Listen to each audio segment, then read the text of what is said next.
মুষ্টিবদ্ধ করো, সমাজ থেকে সকল বৈষম্যের কবর রচনা করবার শপথ নাও।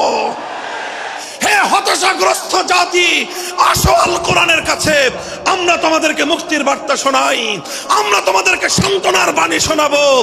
আসো হাতে হাত রাখি, সমস্ত বৈষম্য, জুলুম, স্বৈরতন্ত্রের কবর রচনা করে আল্লাহর কোরআনের সমাজ গড়বার জন্য হাতে হাত রাখি। যদি ইনসাফ কায়েম না করা যায়, ইসলাম অনুসরণ করা যায় না, যদি বেইনসাফের বিরুদ্ধে লড়াই না করতে পারো, মিথ্যে মুসলমানিত্বের দাবি ত্যাগ করো। তুমি যদি ইনসাফের জন্য যুদ্ধ করতে না পারো, তুমি যদি বৈষম্যের বিরুদ্ধে লড়াই করার হিম্মত না রাখো, মুসলমানের মিথ্যা দাবি করা ভণ্ডামি ছাড়া কিছুই নয়। আর সর্বোপরি যদি একটি বৈষম্যহীন সমাজ গড়বার জন্য শাহাদাতের রক্ত দিতে হয়, আবু সাঈদদের মতো বৈষম্যের বিরুদ্ধে বুক পেতে দিয়ে জীবন দেওয়ার জন্য শপথ নিতে হবে। কোরআনে পাকের এক একটা আয়াত, কোরআনের এক একটা বিধান আল্লাহর জমিনে বাস্তবায়ন করার জন্য আমাদের জীবন যৌবনের বাজি লাগায় দিতে হবে, বাজি লাগায় দিতে হবে ইনশাআল্লাহ। ইনসাফ কায়েম করতে গিয়ে ছুরি যদি নিজের সন্তানের হাতের উপর দিয়ে যায়, সে হাত স্তব্ধ হয়ে যাবে না, সে হাত থমকে দাঁড়াতে পারবে না। যেখান দিয়ে ইনসাফ যাবে সেখান দিয়ে ইনসাফকে চালিয়ে দিতে হবে। এই সমাজ, এই জমিন এখন বিপ্লবী চায়। সে বিপ্লব আব্রাহাম লিঙ্কনের আদর্শের বিপ্লব নয়, সে বিপ্লব কার্ল মার্কস, মাও সেতুং আর লেনিনদের বিপ্লব নয়।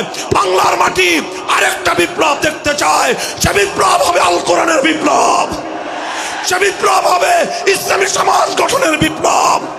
সেই বিপ্লবের জন্য 2000 যুবক নয়, যদি 2 লক্ষ যুবকের তাজা বুকের শাহাদাতের রক্তের প্রয়োজন হয়, সে রক্ত দেওয়ার জন্য শহীদ ঈদগাহে কারা কারা জমায়েত হবে, কারা কারা জমায়েত হবে।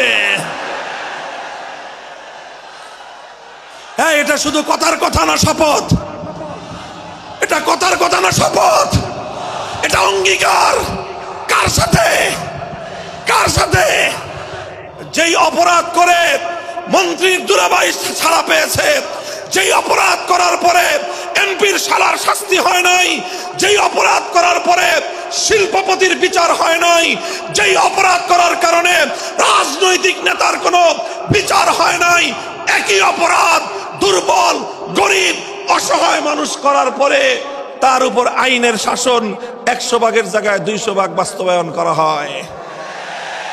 আল্লাহ নবী বলেছেন, পৃথিবীতে ইসলাম এসেছে শুধুমাত্র ইবাদত, নামাজ, রোজার, হজ, যাকাতের বিধান বাস্তবায়নের জন্য নয়। ইসলাম দুনিয়াতে আগমন করেছে, তার আগমনের অন্যতম উদ্দেশ্য হলো সমস্ত বৈষম্য দূর করে, জুলুম আর বেইনসাফি দূর করে বিশ্ব সভ্যতায় ন্যায় এবং ইনসাফ কায়েম করা।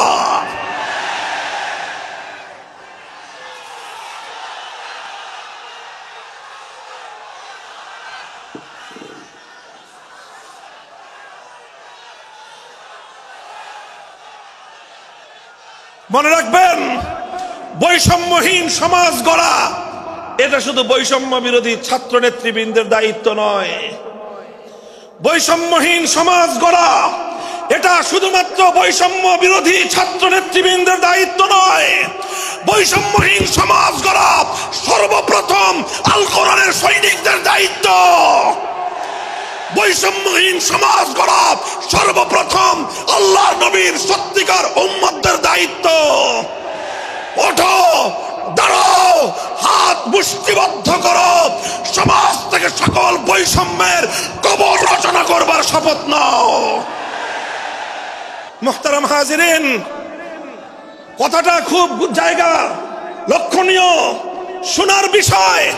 যারা একটা বৈষম্যহীন সমাজ দেখতে চাও, যারা জুলুম এবং অত্যাচারে অতিষ্ঠ হয়ে গিয়েছ, যাদের জীবনকে এই ধরনের অন্যায়, অবিচার, জুলুম, শোষণ, স্বৈরতন্ত্র যাদের অন্তর হৃদয়কে জ্বালিয়ে পুড়িয়ে ছারখার করে দিয়েছে, হে হতাশাগ্রস্ত জাতি, আসো আল কোরআনের কাছে, আমরা তোমাদেরকে মুক্তির বার্তা শোনাই, আমরা তোমাদেরকে সান্ত্বনার বাণী শোনাবো।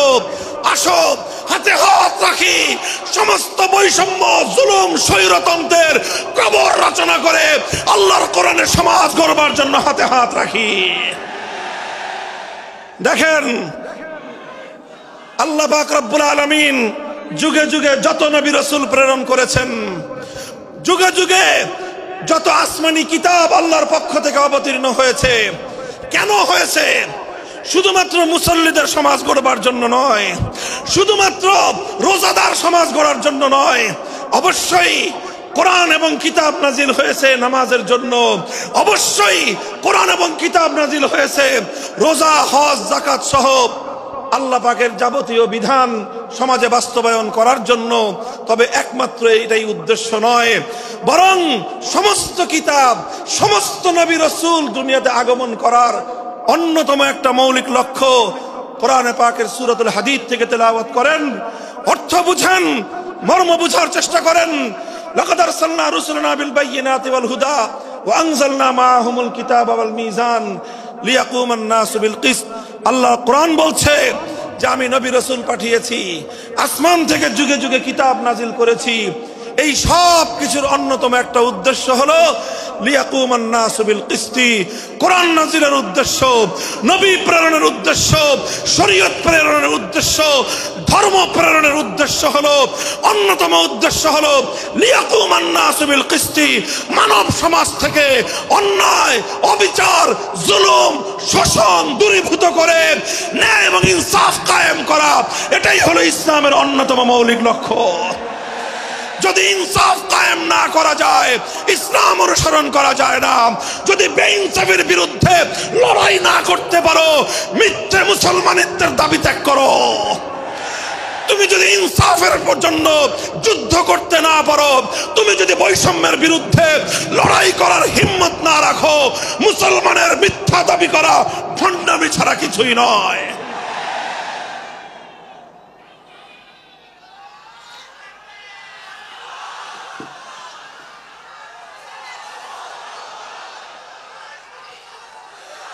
এই জন্য আমাদেরকে বুঝতে হবে, আমাদের জীবনের অন্যতম মিশন, যে জন্য আল্লাহ তার নবীদেরকে পাঠিয়েছেন, নবীদের জীবনের মিশন যা ছিল, নবীর উত্তরাধিকারী, নবীর অনুসারীদের জীবনের মিশনও সেটাই হবে। বলেন কথা ঠিক না বেঠিক? যে পথে গিয়েছে নবীদের জীবন, সে পথে যাবে আমাদের জীবন। যেটা ছিল নবীদের ভীষণ, সেটাই হবে আমাদের ভীষণ। যদি এটাই হয় সত্য কথা, এটাই যদি হয় শপথ, তবে বৈষম্যহীন সমাজ গড়বার জন্য যা করতে হয় তাই করা আমার আর তোমার জিম্মাদারি। যদি সেজন্য আমাদেরকে ঘাম ঝরাতে হয়, ঘাম ঝরানো আমাদের দায়িত্ব। আর যদি সেজন্য চোখের অশ্রু দিতে হয়, চোখের অশ্রু দেওয়া আমাদের দায়িত্ব। যদি সম্পদের কোরবানি করতে হয়, মাল সম্পদের কোরবানি করা, সেটাই আমাদের জীবনের দায়িত্ব এবং উদ্দেশ্য। আর সর্বোপরি যদি একটি বৈষম্যহীন সমাজ গড়বার জন্য শাহাদাতের রক্ত দিতে হয়, আবু সাঈদদের মতো বৈষম্যের বিরুদ্ধে বুক পেতে দিয়ে জীবন দেওয়ার জন্য শপথ নিতে হবে।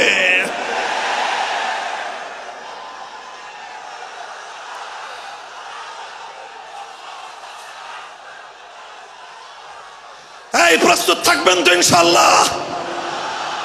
আল্লাহর নবী বললেন এই বৈষম্য চলবে না, এই বৈষম্য জাহিলিয়াত, এই বৈষম্য মূর্খতা।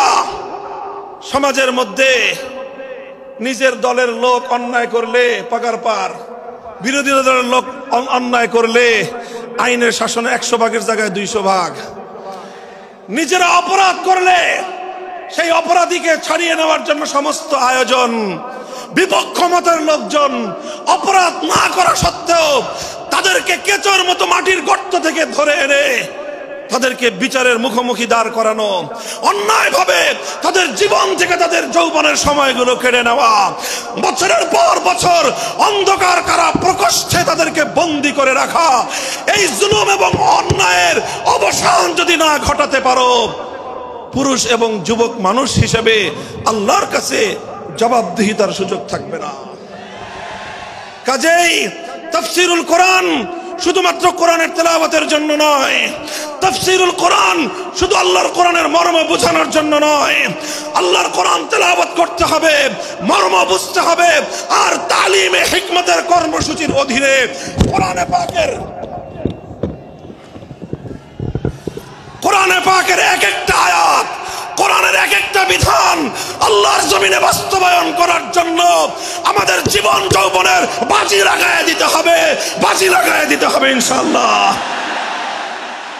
হযরত রাসূল আকরাম সাল্লাল্লাহু আলাইহি ওয়াসাল্লাম বলছিলাম, জাতির উদ্দেশ্যে প্রদত্ত মক্কা বিজয়ী মহাবীর আমিরুল মুমিনিন নবিয়ুল্লাহ খলিফাতুল্লাহ ফিল আরদ খলিফাতুল মুসলিমিন মুহাম্মদুর রাসূলুল্লাহ সাল্লাল্লাহু আলাইহি ওয়াসাল্লামের বক্তব্যের কথা আল্লাহর নবী বললেন, বৈষম্যের কারণে আল্লাহ পাক রব্বুল আলামিন পৃথিবীর বহু জাতিকে ধ্বংস করে দিয়েছেন। সুতরাং শুনে রেখো, আমার দ্বারা বৈষম্য হবে না। শুধু আমার বংশের লোক দেখে, আমার গোত্রের লোক দেখে, আমার রক্তের আত্মীয়তার সূত্রের কারণে আমি অপরাধ প্রমাণিত হওয়ার পরেও তার উপর কোরআনের বিধান বাস্তবায়ন করব না, এটা আমার দ্বারা সম্ভব নয়। এরপরে আল্লাহর নবী যেই কথাটি বললেন, সেই কথা যদি আল্লাহর নবী হাদিসে না বলতেন, তাহলে সেই কথা উচ্চারণ করতে আমাদের জিহ্বা কেঁপে উঠত, আমাদের বক্ষ প্রকম্পিত হতো। আল্লাহর নবী বললেন, ওয়াল্লাহ লাউ আন্না ফাতিমাতা বিনতা মুহাম্মাদিন সারাকাত লাকাতাতু ইয়াদাহা, ওয়াল্লাহি লাউ আন্না ফাতিমাতা বিনতা মুহাম্মাদিন সারাকাত লাকাতাতু ইয়াদাহা। শুধু আমার দাদির গোত্র, আমার বংশের ফাতেমা নামনি মহিলা নয়, আজ যদি আমি মুহাম্মদুর রাসূলুল্লাহর কলিজার টুকরা মেয়ে, আমার জীবনের সবচেয়ে আদরের সন্তান ফাতেমা যদি আজকে চুরি করে ধরা পড়তো, আমি আল্লাহর শপথ করে বলি, আমি তার হাত কেটে দিতে এতটুকু দ্বিধা করতাম না। মুহতারাম হাজিরিন, এটাই হলো তালিমে হিকমত। আল্লাহর কোরআনের বিধান বাস্তবায়ন করতে গিয়ে ছুরি যদি নিজের সন্তানের গলার উপর দিয়ে যায়, ইব্রাহিম খলিলুল্লাহর মতো ছুরি চালায় দিতে দ্বিধা করা যাবে না। যদি ইনসাফ কায়েম করতে গিয়ে ছুরি যদি নিজের সন্তানের হাতের উপর দিয়ে যায়, সে হাত স্তব্ধ হয়ে যাবে না, সে হাত থমকে দাঁড়াতে পারবে না। যেখান দিয়ে ইনসাফ যাবে সেখান দিয়ে ইনসাফকে চালিয়ে দিতে হবে। রাসূল আকরাম সাল্লাল্লাহু আলাইহি ওয়াসাল্লাম ঘোষণা করলেন, আল্লাহর আয়াত নাযিল হলো, ইয়া আইয়ুহাল্লাযীনা আমানুত্তাকুল্লাহ ওয়া যারু মা বাকিয়া মিনার রিবা ইন কুনতুম মুমিনিন। হে মুমিনগণ, সুদকে তোমরা পরিহার করো যদি ঈমানদার হয়ে থাকো। যদি ঈমানদার হয়ে থাকো, কি করো তোমরা? সুদকে পরিহার করো। কি করো? ইত্তাকুল্লাহ, তোমরা আল্লাহকে ভয় করো। ওয়াজারু মা বাকিয়া মিনার রিবা, সুদের যা অবশিষ্ট আছে এই সব কিছু তোমরা পরিহার করো। আর যদি না করো, সুদ যদি তোমরা পরিহার না করো, ফাজানু বিহারবিম মিনাল্লাহি ওয়া রাসূলিহি, আল্লাহ এবং তার রাসূলের পক্ষ থেকে যুদ্ধের ঘোষণা শুনে নাও। হে জাতি, হে মুসলিম সম্প্রদায়, আমরা তোমাদের কাছে পয়গাম পৌঁছে দিতে চাই, আল্লাহর উপর বিশ্বাসী জাতি, আল্লাহর নবীর উপর আস্থাশীল জাতি কোনোদিন সুদি কারবার করতে পারে না।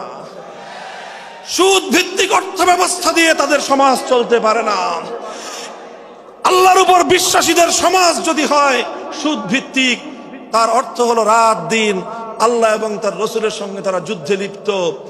যেই মুসলিম জাতি আল্লাহর সাহায্য নিয়ে বিশ্বব্যাপী বিজয়ী হওয়ার স্বপ্ন দেখে, সে মুসলিম জাতি যদি স্বয়ং আল্লাহর সঙ্গে যুদ্ধে লিপ্ত থাকে, তাদের জীবনেও কল্যাণ এবং বিজয় আসার সম্ভাবনা নাই। এই জন্য মুসলিম জাতির উত্থানের জন্য, মুসলমানদের বিজয়ের পূর্ব শর্ত হলো সুদ পরিহারের মাধ্যমে আল্লাহর সঙ্গে যুদ্ধ বন্ধ করতে হবে, আল্লাহর পক্ষ থেকে সাহায্য চাইতে হবে।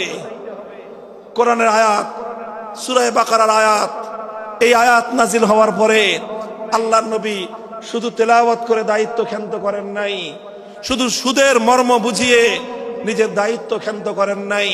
তৃতীয় দায়িত্ব তালিমে হিকমত, সুদকে সমাজ থেকে সমূলে উৎখাত করার উদ্যোগ নিয়েছেন। বলেন সুবহানাল্লাহ। শুধু আলোচনা করে, বক্তৃতা দিয়ে নবীর দায়িত্ব শেষ হয় নাই, শুধুমাত্র তাফসীর করে দিয়ে নবীর দায়িত্ব ক্ষান্ত হয় নাই, বরং এক একটা বিধান, আল্লাহর এক একটা আয়াত কিভাবে সমাজে বাস্তবায়ন করা লাগে, করা যায়, নবীজি প্র্যাকটিক্যাল ভাবে তার উদ্যোগ গ্রহণ করেছেন। কিভাবে উদ্যোগ নিয়েছেন? সুদের বিরুদ্ধে কি উদ্যোগ নিয়েছিলেন? কিতাব উল্টান, হাদিসের কিতাব, বুখারী শরীফের হাদিস, নবীজি ঘোষণা দিলেন, আলা ইন্না রিবাল জাহিলিয়াতি মাওদুউন তাহতা কদামাইয়া। জাহিলিয়াতের যুগে যত সুদের কারবার চলতো, ইসলাম এবং আল কোরআনের সমাজ গড়বার পর সেই জাহিলি যুগের রীতি, সুদ ভিত্তিক অর্থ ব্যবস্থা মুসলিম সমাজে আর থাকতে পারে না। নবীজি বললেন, সুদের কবর রচনা করলাম আমি আমার পায়ের নিচে। আল্লাহ নবী আক্ষরিক অর্থে কথা বললেন, আমি আমার পায়ের নিচে সুদের কবর রচনা করলাম। এরপরে আল্লাহ নবী ঘোষণা দিলেন, অনেকে আছো তোমরা যারা আগে কুফরির জমানায় জাহিলিয়াতের যুগে সুদের উপর লগ্নি করেছো, সুদের উপর মানুষকে ঋণ দিয়েছো, সুদী মহাজন যারা সুদের ভিত্তিতে মানুষকে টাকা দিয়েছো, এইরকম কাজ কারবার যারা করত, সেই যুগে তাদের মধ্যে একজন ছিলেন স্বয়ং আল্লাহর নবীর চাচা হযরত আব্বাস বিন আব্দুল মুত্তালিব রাদিয়াল্লাহু আনহু। মক্কার ঘরে ঘরে আব্বাস রাদিয়াল্লাহু আনহু মানুষের কাছে ঋণ টাকা দিতেন, টাকা পাওনা ছিল এবং সকল টাকা লগ্নি করা ছিল, বিনিয়োগ করা ছিল সুদের ভিত্তিতে। আল্লাহর নবী ঘোষণা করলেন, জাহেলি যুগের সমস্ত সুদ আমি আল্লাহর নবী মওকুফ ঘোষণা করলাম। সর্বপ্রথম যেই সুদ আমি মাফ ঘোষণা করলাম সেটা হলো আমার চাচা আব্বাসের সুদ।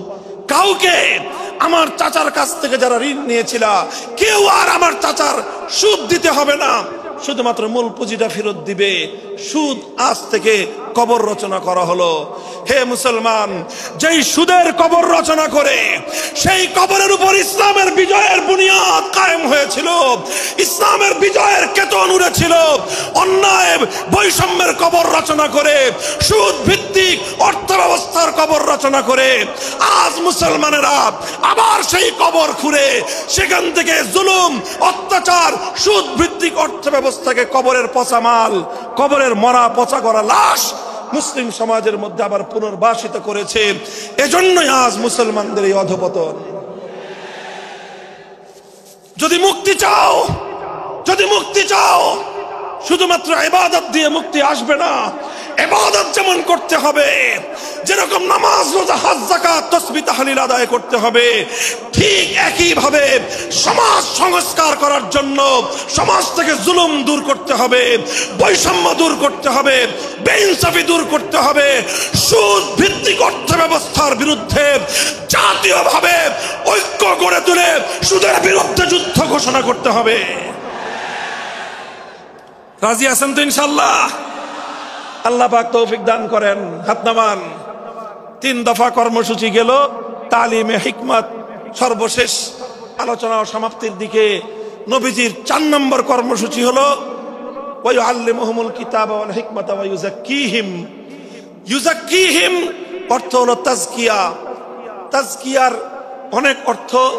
তাজকিয়া বলে শুধুমাত্র পীর মুরিদি বোঝানো হয়, তাজকিয়া বলে শুধুমাত্র তাসাউফ চর্চা বোঝানো হয়, তাজকিয়া বলে শুধুমাত্র কিছু ওজিফা আদায় করা বোঝানো হয়। তাজকিয়ার আসল সারমর্ম হলো, একটু লক্ষ্য করে বুঝেন, খুব গভীর এবং তাৎপর্যময় একটা কথা। তাজকিয়ার মূল অর্থ হলো, দেখেন কর্মসূচি ছিল কয়টা? 4টা। 1 নম্বর কর্মসূচি ছিল তেলাওয়াতে কিতাবুল্লাহ, আল্লাহর কিতাবের তেলাওয়াত। 2 নম্বর কর্মসূচি ছিল তালিমে কিতাব, কিতাবুল্লাহ, আল্লাহর কিতাবের মর্ম বোঝানো। 3 নম্বর কর্মসূচি ছিল তালিমে হিকমত, অর্থাৎ আল্লাহর কিতাবের প্রত্যেকটা বিধান, প্রত্যেকটা বিষয়কে প্র্যাকটিক্যাল আমলে পরিণত করা, কার্যে পরিণত করা। কথা ঠিক না বেঠিক? 3 নম্বর কর্মসূচি হলো শুধু আমলে পরিণত করাই দায়িত্ব শেষ নয়, বরং আমলে পরিণত করার পরেও আরো অগ্রসর হতে হবে। 4 নম্বর কর্মসূচি হলো আল্লাহর কোরআনকে নিজের আখলাক এবং নিজের চরিত্রে পরিণত করা। কোরআনকে চরিত্রে পরিণত করা, কোরআনের চরিত্র অর্জন করা, কোরআন যে আখলাকের কথা বলেছে, কোরআন যেই চরিত্রের কথা বলেছে, সেই কোরআনই চরিত্র যখন একজন মানুষ গঠন করতে পারে, এটাকেই বলা হয় তাজকিয়া, এটার নামই হলো তাসাউফ। মুহতারাম হাজিরিন, আল্লাহর নবী নিজের জীবনে 100% 100% আল্লাহর কোরআনকে নিজের চরিত্রে পরিণত করতে পেরেছিলেন। এই জন্য যদি কেউ জিজ্ঞাসা করে আল্লাহর নবীর সিরাত কি, নবীর জীবনীটা কি বলেন তো, সবচেয়ে সংক্ষিপ্ত অথচ সবচেয়ে পূর্ণাঙ্গ জবাব হলো, কি বললাম, সবচেয়ে সংক্ষিপ্ত অথচ সবচেয়ে পূর্ণাঙ্গ। নবীর জীবন সম্পর্কে সবচেয়ে সংক্ষিপ্ত এবং সবচেয়ে পূর্ণাঙ্গ বর্ণনা হলো কানা খুলুকুহু আল কোরআন, আমার নবীর চরিত্র ছিল কোরআন। কোরআন যা বলেছে নবীর চরিত্রে সেটা বাস্তবায়িত হয়েছে, নবীর আখলাকে সেটা বাস্তবায়িত হয়েছে। নবীজির কথাবার্তা, নবীজির উঠা বসা, নবীজির আচার ব্যবহার, নবীজির প্রত্যেকটা অ্যাক্টিভিটি, এমনকি চিন্তা চেতনা সব যখন আল্লাহর কোরআন অনুযায়ী তৈরি হয়, তখন সেটাকেই বলা হয় তাজকিয়া। আর এটাই হলো কোরআনকে কেন্দ্র করে চতুর্থ কর্মসূচি। মুহতারাম হাজিরিন, আমি আমার আলোচনা এবার সমাপ্তির দিকে টেনে নিয়ে যাই। আসুন আমরা আল্লাহর কোরআনকে সেন্টারে রেখে একটা সমাজ বিনির্মাণের চেষ্টা করি। সেই সমাজ বিনির্মাণের জন্য প্রথম কাজ, ঘরে ঘরে কানে কানে কোরআনের তেলাওয়াতের আওয়াজ পৌঁছে দেই। 2 নম্বর, প্রতিটি মুসলমানের কাছে কোরআনের মর্ম বোঝানোর চেষ্টা পৌঁছে দেই। 3 নম্বর হলো কোরআনের প্রত্যেকটা বিধান সমাজে, ব্যক্তিগত জীবনে, পরিবার জীবনে, সমাজে, রাষ্ট্র জীবনে বাস্তবায়ন করার উদ্যোগ নেই। চতুর্থ কর্মসূচি হলো আল্লাহর কোরআনকে নিজের আখলাক, নিজের চরিত্রে রূপান্তরিত করার জন্য সর্বাত্মক চেষ্টা চালাই। ইনশাআল্লাহ রাজি আছি তো? ইনশাআল্লাহ রাজি আছেন তো? আল্লাহর কোরআন শুধুমাত্র তেলাওয়াত নয়, শুধুমাত্র তাফসীর আর ব্যাখ্যা নয়, এই কোরআনকে বাস্তবে পরিণত করবার জন্য মুসলমানরা যদি উদ্যোগ গ্রহণ করে, আগামীর বিশ্ব হবে ইসলামের বিশ্ব, আগামীর বিশ্ব হবে আল কোরআনের বিশ্ব ইনশাআল্লাহ। বাংলাদেশ বাংলাদেশ বাংলাদেশ নিয়ে আমার আখেরি বার্তা এখন হলো, বিপ্লবের জন্য বাংলাদেশ উর্বর হয়ে আছে। কথা বলেন ঠিক না বেঠিক? বৃষ্টির পানি পড়লে যেভাবে যেভাবে শীতকালের পরে বৃষ্টির পানি পড়ার সঙ্গে সঙ্গে ফসলের মাঠ যেমন চাষাবাদের জন্য উর্বর হয়ে যায়, আবু সাইদ, মুগ্ধ, সিফাত হাসান, এভাবে আমাদের অসংখ্য অগণিত বীর শহীদদের রক্ত ভেজায় বাংলার মাটি এখন ইসলামী বিপ্লবের জন্য উর্বর হয়ে আছে, আল কোরআনের বিপ্লবের জন্য উর্বর হয়ে আছে। এই সমাজ, এই জমিন এখন বিপ্লবী চায়। সে বিপ্লব আব্রাহাম লিঙ্কনের আদর্শের বিপ্লব নয়, সে বিপ্লব কার্ল মার্কস, মাও সেতুং আর লেনিনদের বিপ্লব নয়। বাংলার মাটি আরেকটা বিপ্লব দেখতে চায়, সে বিপ্লব হবে আল কোরআনের বিপ্লব, সে বিপ্লব হবে ইসলামী সমাজ গঠনের বিপ্লব। সেই বিপ্লবের জন্য 2000 যুবক নয়, যদি 2 লক্ষ যুবকের তাজা বুকের শাহাদাতের রক্তের প্রয়োজন হয়, সে রক্ত দেওয়ার জন্য শহীদ ঈদগাহে কারা কারা জমায়েত হবে, কারা কারা জমায়েত হবে। হ্যাঁ, এটা শুধু কথার কথা না, শপথ। এটা কথার কথা না, শপথ। এটা অঙ্গীকার। কার সাথে? কার সাথে?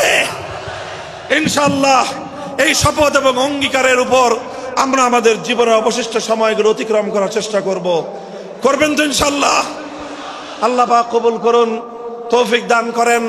3 দিন ব্যাপী আজিমুস শান তাফসীরুল কোরআন মাহফিলের এই আয়োজন সার্থক হোক, ইসলামী সমাজ গঠনের জন্য এখান থেকে মানুষ অনুপ্রেরণা নিয়ে ঘরে ফিরুক, ঘরে ঘরে কোরআনের আলো, ঘরে ঘরে কোরআনের তেলাওয়াত, কোরআনের তালিম এবং কোরআনের হিকমতের আমল শুরু হোক। আল্লাহ আমাদের সকলকে গ্রহণ করুন, তৌফিক দান করেন। ওয়া আখিরু দাওয়ানা আলহামদুলিল্লাহি রাব্বিল আলামিন।